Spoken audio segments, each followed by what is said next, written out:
여러분 안녕하세요. 12월 22일 여의도 펀드매니저TV 금주시장 전망 및 투자 전략 시작하도록 하겠습니다.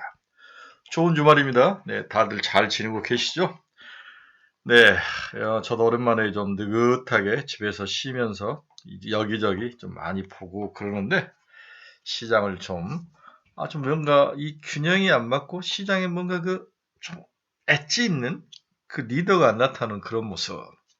다행히 이제 지난 금요일 날 반도체가 시장의 중심으로 떠오르면서 가격을 올렸는데 이것도 또 지구력이 있는 거냐 여기에 대한 생각이 좀 강하죠. 네, 지구력이 있는 거냐 뭐 이런 생각도 해보는데 일단 제가 이틀간 제 생각을 좀 잘 정리해서 여러분들하고 좀 말씀을 좀 나누도록 하겠습니다.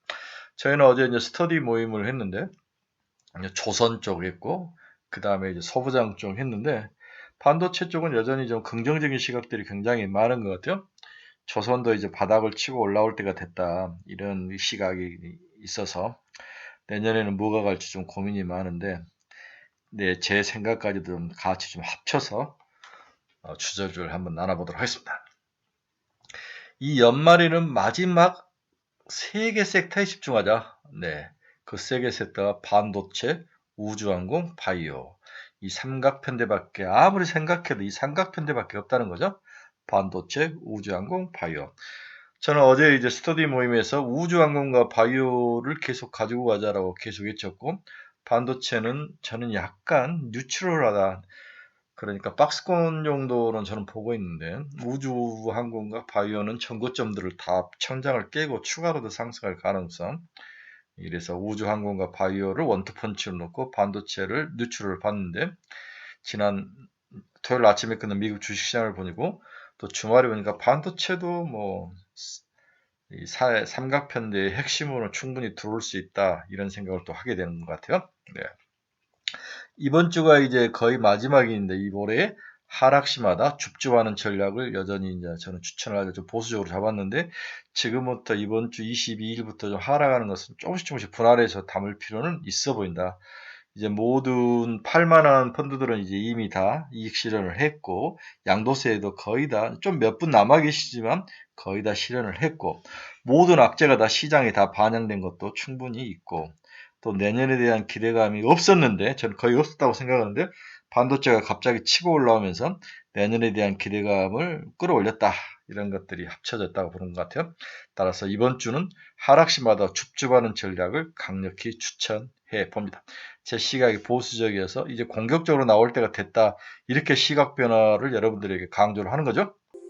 좀 기대감을 가지고 금주시장 전망 및 투자 전략 시작해 보도록 하겠습니다. 구독, 좋아요 많이 눌러주십시오. 지난 금요일날 다우는 플러스 0.38, 나스닥은 1.31, S&P 500은 0.88 상승하면서 장이 끝이 났네요. 나스닥이 상당히 많이 반도체 쪽에 오르면서 필라델피아 반도체 지수가 3% 이상 넘어오는 그런 모습, 이런 것들이 큰 특징이었습니다.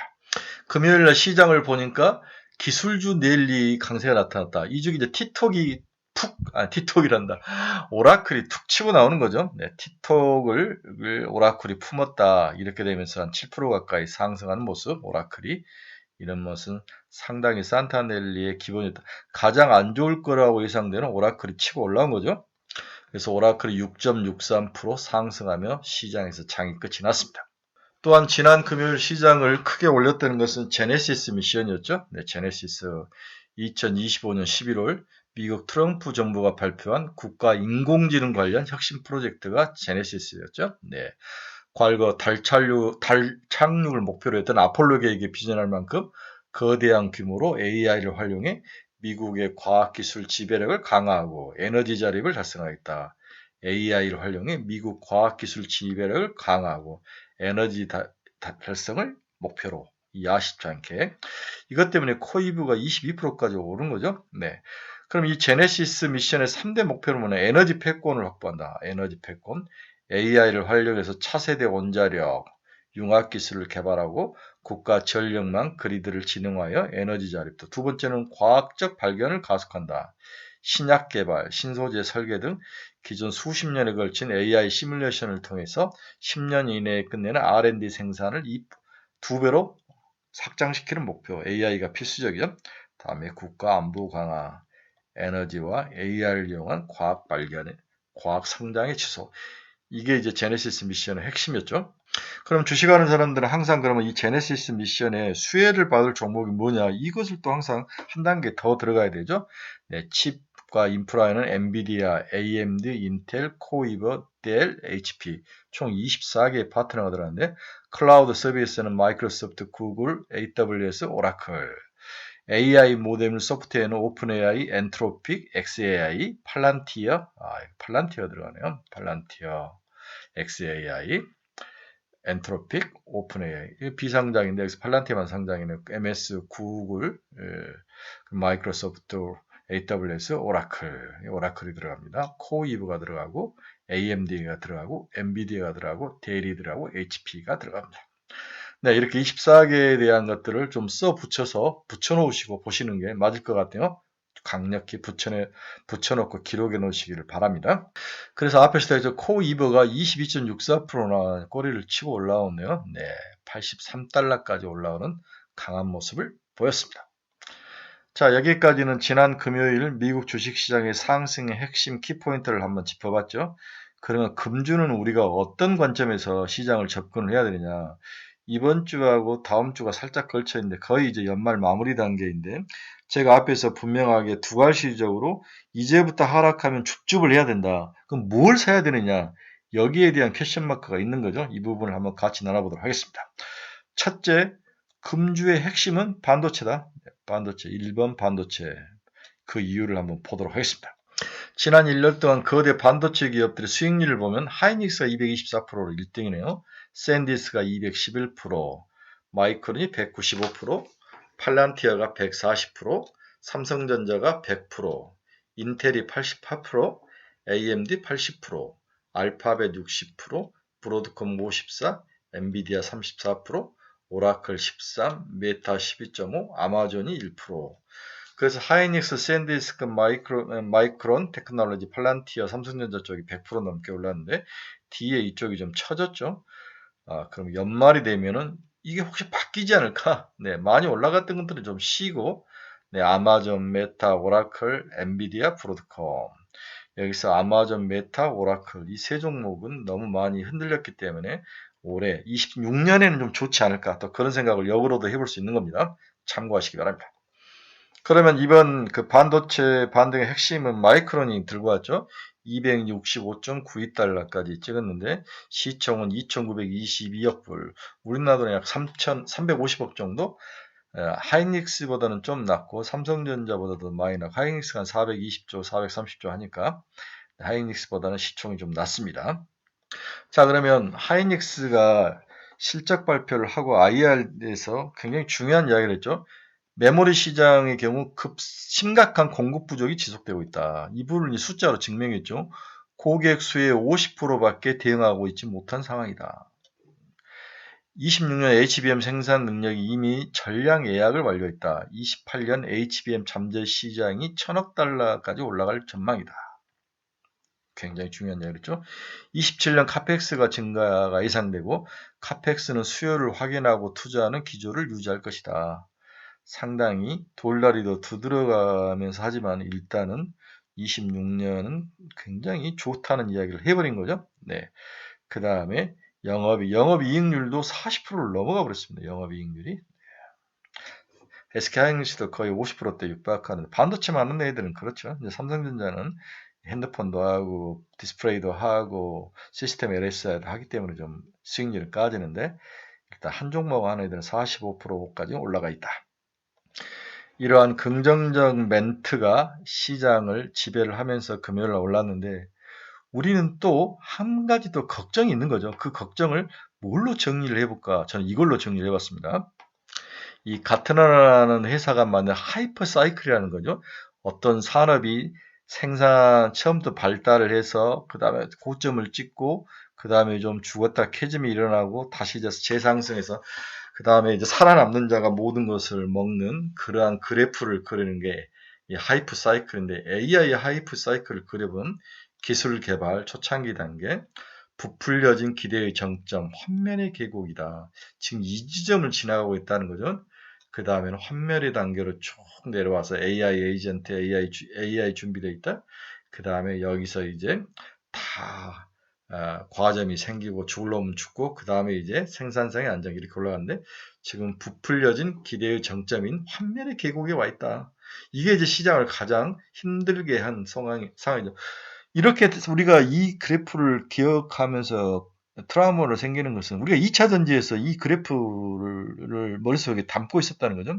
2차 전지도 똑같이 이 그래프를 타고 가다가 늪속에 빠져 죽었는데 혹시 AI도 그러지 않을까 그런 생각을 가지면서 이 그래프를 우리가 좀 신중하게 보는 이유였고 너무 많이 이렇게 정점을 찍었기 때문에 그 다음에는 이게 또 공급 과잉이라든지 가격 하락이라든지 이런 캐즘이 일어나지 않을까 이런 걱정을 했다는 거죠. 자, 그렇다면 향후에 뭐 다른 것은 마이크론이 이제 우리에게 폭탄을 던졌는데 그 다음에 우리가 가장 관심이 있는 삼성전자와 SK 하이닉스는 우리가 또 어떻게 볼 것인가? 이게 또한 중요한 우리의 주제 중에 하나의 Q의 하나이죠. 삼성전자와 SK 하이닉스의 실적 서프라이즈는 이어질 전망이다. 나쁜 기억을 떠올리기에는 아직 이른 시점이다. 이게 이제 최근에 모든 애널리스트들이 쓴 그러한 어떤 기본 자기들이 작년에, 내년에 SK 하이닉스 삼성전자를 보는 시각을 정리한 건데 한번 내용을 봅시다. 9월부터 오픈 AI가 엔비디아, AMD, 브로드컴과 신규 가속기 계약을 하면서 반도체 업종 한 단계 레벨업이 됐죠. 다만 오픈 AI가 엔비디아와의 딜 구조를 했는데 이 딜 구조가 일반적인 구조와 다른 상당히 약간 서로 도와주는 내부자적인 거래였다는 거죠. 약간 다단계적인. AMD는 오픈 AI에 신주 인수권을 줄 정도로 가속기 시장 점유율 상승을 위해서 적극적인 시도를 했는데 딜 구조가 상당히 나빴다. 10기가 정도 가속기 구매와 US 달러, 1000억 달러 투자가 예정되는 그러한 그림이었는데 서로 밀어주고 땡겨주고 자기들끼리 사이클을 만들었다는 거죠. 마이크로소프트와 엔비디아의 클라우드 서비스라는 엔트로피에 대한 투자도 유사하게 흘러가면서 여기에 대한 의구심을 발생시켰다. 마이크로와 소프트와 엔비디아와 엔트로피가 서로 이제 치고받으면서 도와주면서 서로 상호 출자를 하는 상호 도와주는 그러한 순환 구조. 여기에 CPS들의 감가상각 기간이 상승하고 거래 데이터 센터들을 만들어내는 거죠. 엔비디아의 매출 채권 증가 등 AI 버블에 대한 우려가 지속적으로 나오면서 주가가 올라가다가 조정을 받았던 게 사실입니다.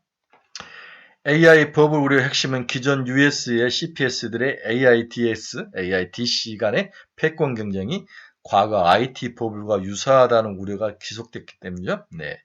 최근까지 시장은 이러한 지적을 일정 부분 반영하는 것을 합리적으로 여겼다는 거죠. 네.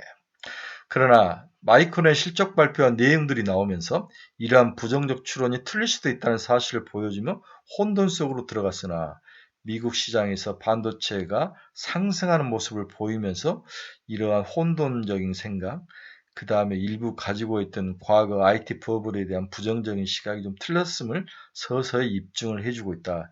이게 이제 새롭게 반도체를 봐야 될 우리의 기본 시각인 것 같습니다. 2000년 IT 버블은 디지털 이동통신과 브로드밴드 인프라 투자의 전쟁이었고 유무선 통신 사업자들의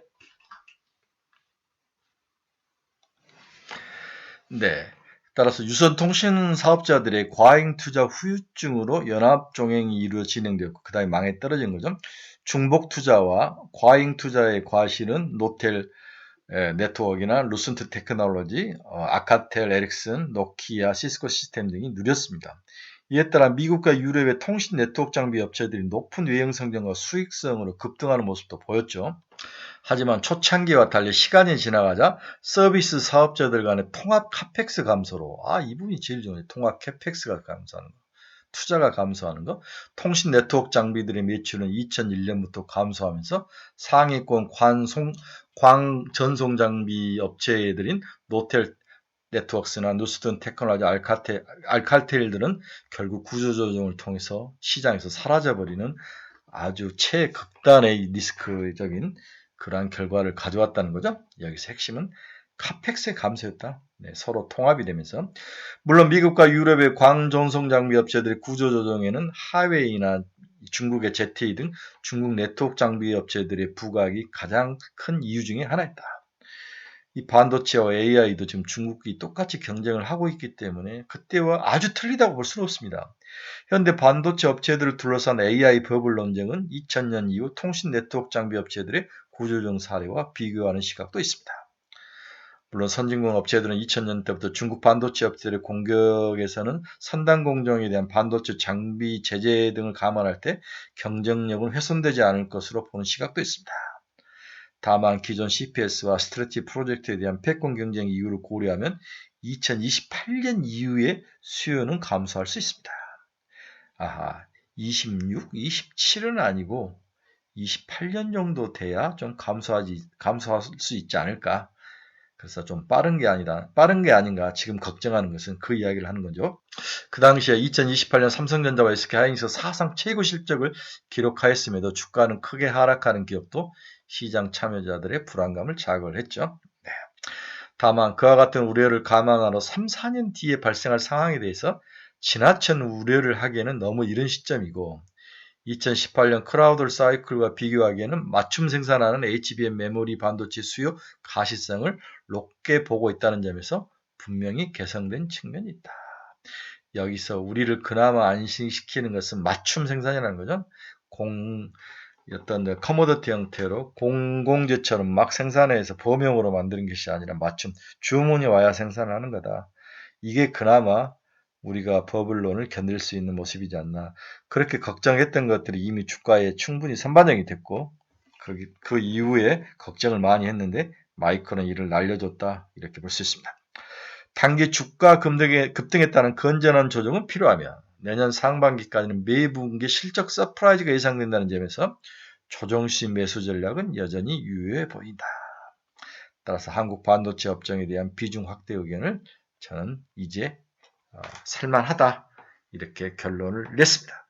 그래서 서비스 사업자별 데이터 센터 카펙스주의, 서비스 사업자별 데이터 센터 카펙스가 줄지 않는 모습, 2025, 26, 27 그렇죠? 네, 나쁘지 않다. 현재 시장은 AI 서비스를 하는 이 섹터와 그 다음에 인프라의 패권을 가진 이 사이에 치열한 경쟁이 일어나는 거죠. 여기 AMD와 엔비디아와 브로드컴은 셋 다 끼어 있고 그렇다면 이제 여기에서 수익을 사야 되지 않나 그렇죠? 네, 엔비디아, AMD, 브로드컴. 그래서 엔비디아는 180달러 이하에서는 매수 영역, AMD도 추가 상승이 있고 브로드컴도 다시 바닥을 형성하고 박스권. 얘들은 일단 박스권 하단에 와 있기 때문에 사야 된다. 네, 매수. 이렇게 결론을 내드릴 수 있네요. 최근에 또 반도체에서 삼성을 살린 게 서버 DDR5 4800Mbps 64기가 고정 D램 가격이 이렇게 올라옵니다. LPDDR 12GB 고정 D램 가격도 이렇게 올랐습니다. 46.5달러, 64GB는 338달러. 이 무서운 이 뭐랄까 꺾임 상승이 현재 반도체 시장 특히 우리 마이크론 테크놀로지 실적 발표 때 증명이 된 거죠. 삼성전자, SK 하이닉스도 1월 초에 7일 정도에 실적 발표하는데 충분히 가능하다. 서프라이즈. 그래서 항상 서프라이즈 전에 샀다가 그 다음에 실적 발표 때 팔면 되죠. 그래서 지금 정도 쭉 샀다가 삼성전자도 1월 7일, 8일 실적 발표 때 팔면 돼요. 네. 자, 여기에 저는 추가하고 싶은 게 또 SK 하이닉스의 미국 ADR 상장이 정말 가능하냐. 이 부분이 굉장히 중요하다는 거죠. 네. ADR 발행은 필라델피아 반도체 지수의 편입도 가능하다. 그럼 필라델피아 반도체 지수에 편입하면 이걸 추종하는 인덱스 펀드가 어마어마하게 많기 때문에 여기에 가격이 편입되면서 지수에 편입되면서 올라갈 그 가능성. 따라서 이러한 반도체의 기본 펀더멘탈도 이제는 부정적이게 생각할 필요는 없다는 게 기본 가정 플러스 여기에 SK 하이닉스는 두 가지의 추가 도움이 있다. 그걸 지금 말씀을 또 해드리고 싶은 거죠. 시장의 ADR의 아이디를 주목하게 된 건 지난달 김선우 메리츠크 증권 연구위원이 이걸 공식화해버렸죠.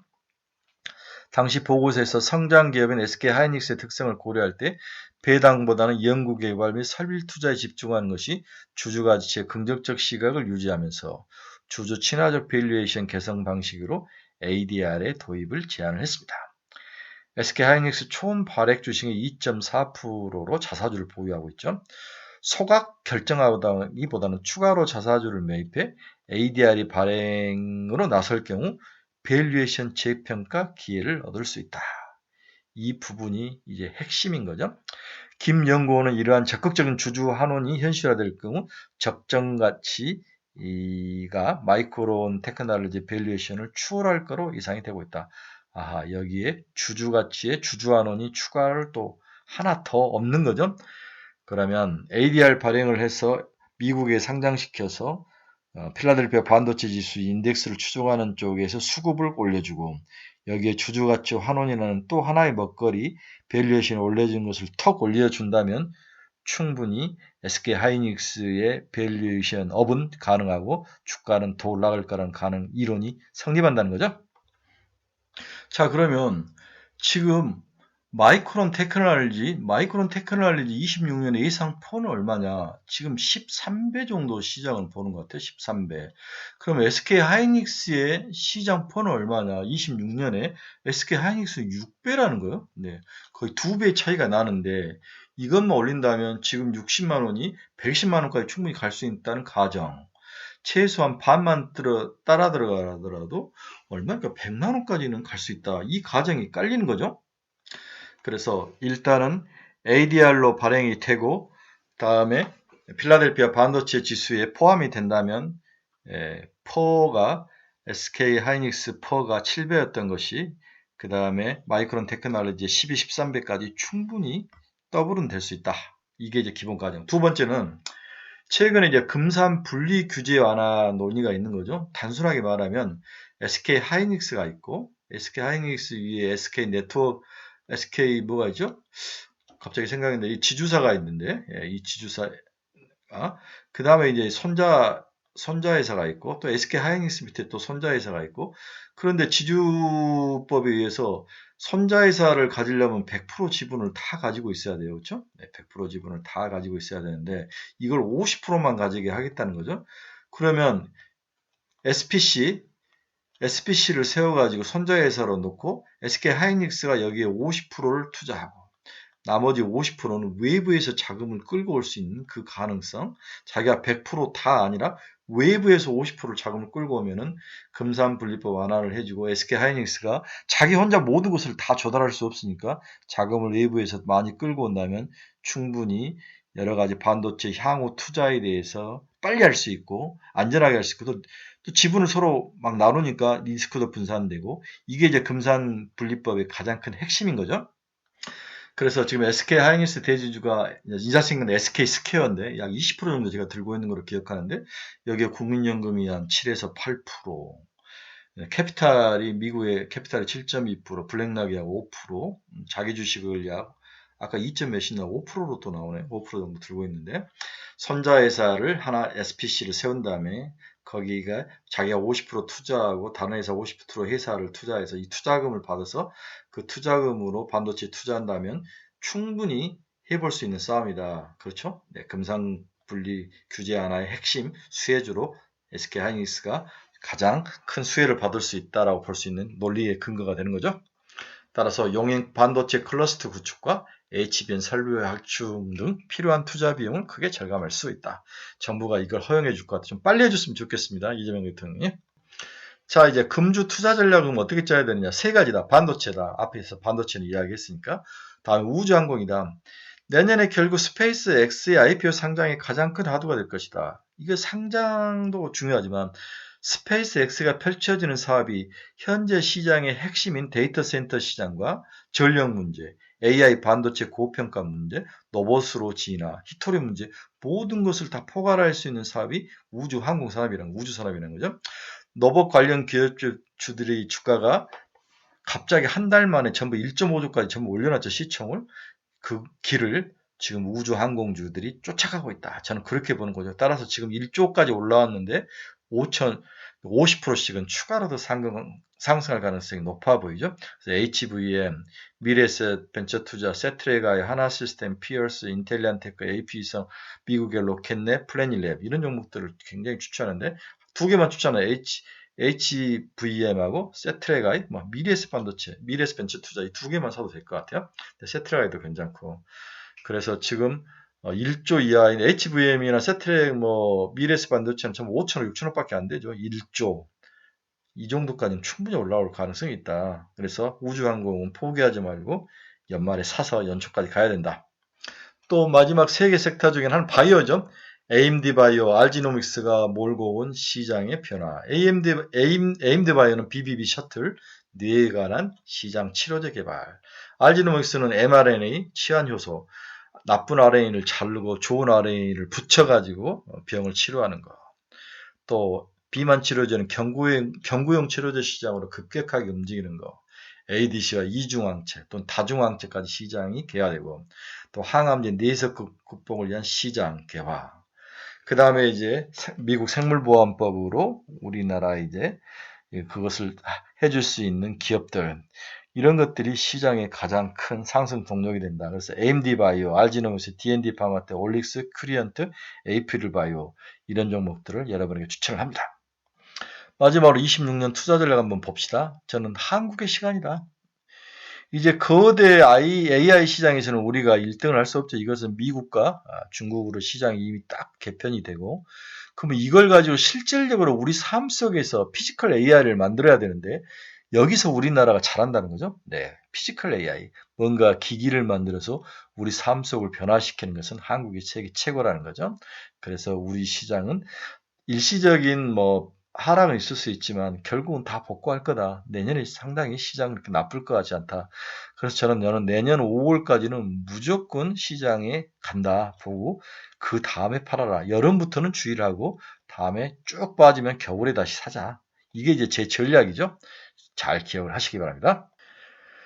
1957년 구소련이 세계 최초로 위성 스푸트니크 1호를 쏘아 올렸을 때 미국은 큰 충격을 받았고 이후 미국 정부 대학 산업이 기술 발전에 매진을 했다. 2025년에 딥시크가 그랬고 BYD 지능주행 같은 거 자율주행, 비행기 선형 풍력 발전은 중국이 선사한 스푸트니크의 모멘텀이었다. 중국은 신재생 에너지와 로봇에서 독보적이며 끊임없이 반도체 자립을 추진 중에 있다. 차이나의 테크 역습의 국면에서 미국 공급망이 한국의 해자로 해석이 되고 있다. 이게 이제 우리에게 도움을 주는 거죠.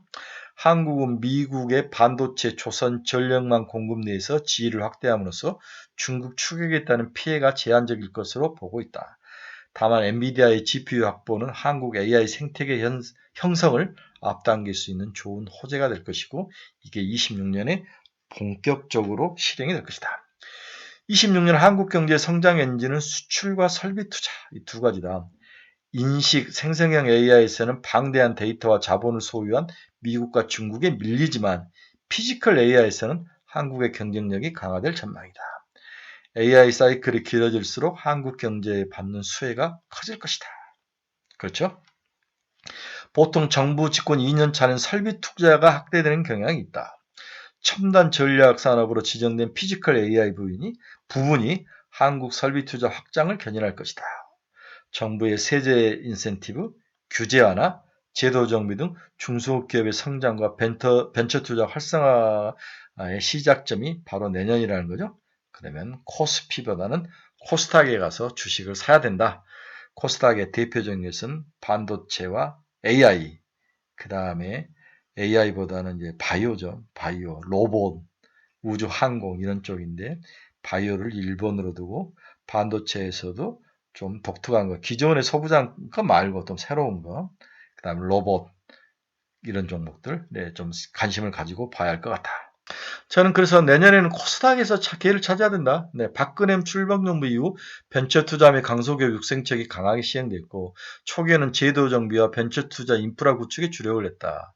2014년 중소기업 R&D 투자가 크게 확대되었고 2015년은 강소 벤처기업의 실적 개선과 코스닥에선 바이오 IT 주가 상승이 실현됐다. 그런 경험이 있었다는 거죠. 이게 박근혜 정부였고 이제 문재인 정부는 모태펀드를 설정하고 코스닥 지원책 벤처 투자 촉진법을 실시했고 이후 코로나 유동성 장세에서 2차 벤처 붐이 왔죠. 이제 이재명 정부에서도 새로운 투자 사이클이 돌아올 것이다. 그래서 좀 길게 보고 투자하면은 바이오 쪽, 2차전지, 2차전지는 좀 빼고 바이오 쪽이나 로봇, 우주항공, 반도체 이런 쪽에서 코스닥이 활성화되고 새로운 시장 먹거리, 그 중에서 가장 새로운 것은 역시 바이오와 우주항공이라고 볼 수 있죠. 네, 이번 주는 세 가지 섹터에 집중하자. 반도체가 이제 모든 것을 떨쳐버리고 주가의 악재도 반영되고 새로운 모멘텀과 전기를 반등의 계기를 마련했다. 다음 우주항공은 내년의 먹거리이다. 바이오는 여전히 내년 1년 내내 간다는 소리가 절대 아니에요. 제가 보는 시각은 내년 4월, 5월까지면입니다. 저는 5월 이후에는 무조건 줄이자가 제 개인 목표죠. 자, 여러분 중에서 투자의 방향을 잃어버리신 분들, 종목 상담이 필요하신 분들, 관심 종목이 필요하신 분들은 제 카페 주소 치고 들어오시기 바랍니다. 여러분의 좋은 친구가 되도록 하겠습니다. 여러분 감사합니다. 좋은 주말 되십시오. 즐거운 하루 되시기 바랍니다. 감사합니다.